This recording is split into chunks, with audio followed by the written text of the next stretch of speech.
Welcome back to Pursue the Dream Outdoors. Today we got a turkey hunt. This was a turkey hunt that happened 2017. It was opening morning, and the backstory on that is we'd went up a few weeks before, and we'd put out some cameras. And 2 weeks before, I always go up and I check them just to kind of get an idea where some mature birds are at and where they may be using, and kind of get a game plan together. I always do it 2 weeks before because down here in Florida we have a youth season, and in the hunting club we have several youth that enjoy the turkey hunt, and they get the opportunity to go first there the weekend before opening week. So I don't want to disturb them and don't want to disturb their hunting, so I always go 2 weeks before and kind of get my game plan together and see what's going on. Well, we roll into camp, and my thought is I'm going to just pull some cards and check it out and kind of put the plan together. However, as things go, the cameras, for whatever reason, some of them malfunctioned and decided not to take pictures, and other ones, the batteries died, and we kind of went from an easy, pull the cards, look at the pictures, put the plan together, and go home to this is going to be a little bit more. We're going to have to scout around and do some things. So I went and walked around, found a little bit of turkey sign, and found a spot that I knew traditionally that the turkeys like to use as a strut zone. And I sat down, and lo and behold, 10 minutes after sitting down, haven't made any noise or anything, just sit down next to the tree, and here comes a longbeard with 4 or 5 hens following him, and he walks within 15 yards of me. So kind of rode the emotional roller coaster there that weekend. Went from, high anticipation to, low, kind of, we don't know what we're going to do, to back to high. I was pretty confident once that I sat down, not making any noise, and the turkey walks within 15 yards of me, that when I sit down open in the morning and put the turkey call in my mouth, that I pretty much had a strong feeling that he was going to be standing right there. So got there opening morning, sat down. It was really cold, and it was a slow morning. Didn't really hear anything. Didn't hear any fly down calls, any cackles or anything like that. Didn't hear no wings beating or anything, and just kind of was a little depressed, to be honest with you. And then all of a sudden, a hen just right off to my right there, just 45 from me, just starts cutting, and 2 birds gobble right at her. And I was like, all right, we're back in the ball game. So called a little bit, and lo and behold, what steps out in the middle of the road but this turkey. And as you'll see from the 2 different video clips, he kind of comes from he comes from 2 different directions, and I'm expecting him to come from the first direction that he come from 2 weeks prior, and he doesn't. So it kind of handcuffed us a little bit there, but just watch the footage and you'll see what the end result is.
So as you could tell from some of these video clips, I'm kind of coaching my sister up and kind of trying to tell her where the turkey's going to come out and where the camera needs to be. And then I asked the infamous question, is the camera in focus? And I get the answer of, yes, it's in focus. And as you can tell from some of the footage, not so much on the focus. But y'all sit back and enjoy.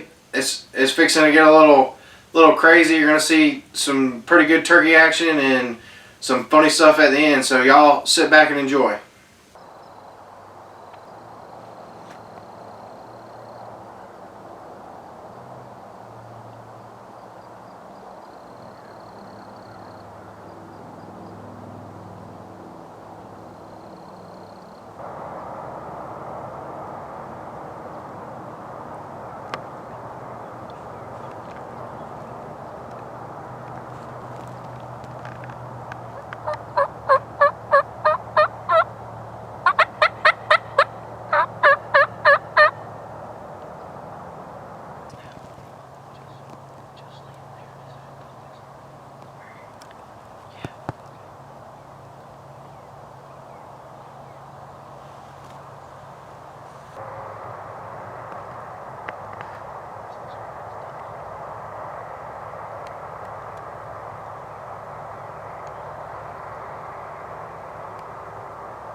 Yeah! Get your son up! Jackson! Heck yeah!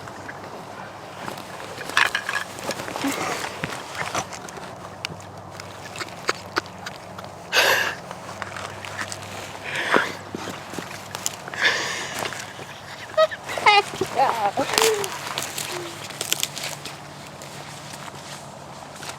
go.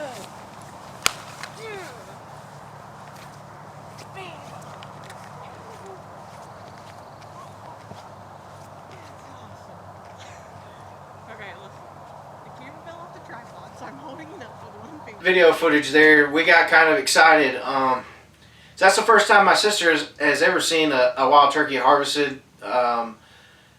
And we had called some in the year before and just not sealed the deal on them. But so the first time you see something like that, of course you get really excited about it. And for me, that's the first one I'd killed in a few years. I started turkey hunting, and it took me a little while to figure out how to kill one of these birds. But once I figured it out, I thought I was pretty good at it. Kind of the story on that is the first one I ever killed, I sit down and he flies down in a pasture, and within 15 minutes he's done run all the way across this pasture and run right to me, and I kill him.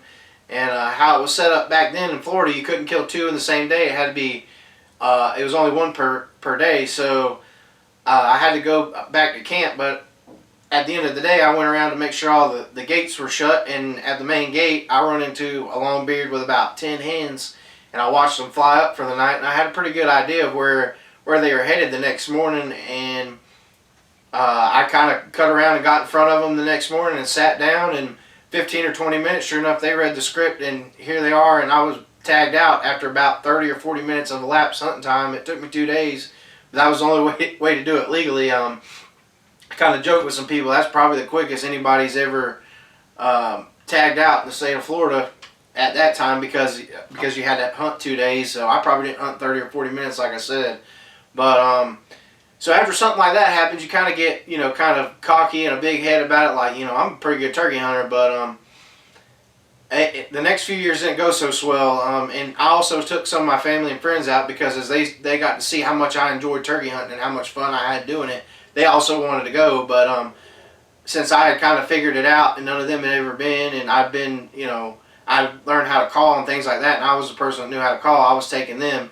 So I'd seen some, I'd been able to call some in and then be able to shoot them and have some successful hunts, but I hadn't actually gotten to sit behind the trigger in a few years. So that particular morning, it was my turn, and I'll be honest with you, it just all came out. It was just raw emotion, and that's just how I felt, and there's no fancy edit on that. That's just how it all happened. So I'll be honest with you, the adrenaline was pumping, my heart was racing, and I was breathing pretty heavy. But that's just raw, and that's how it is. And if after all the work you put into something like that, and you see a turkey come in and do all the things that he did that morning, and your heart doesn't start racing and you don't start breathing heavy and adrenaline isn't up, you might want to go get your heart checked, because it might have already quit beating and it just hasn't let you know yet. So thanks for watching, and like and subscribe and follow me as I pursue the dream. Thanks.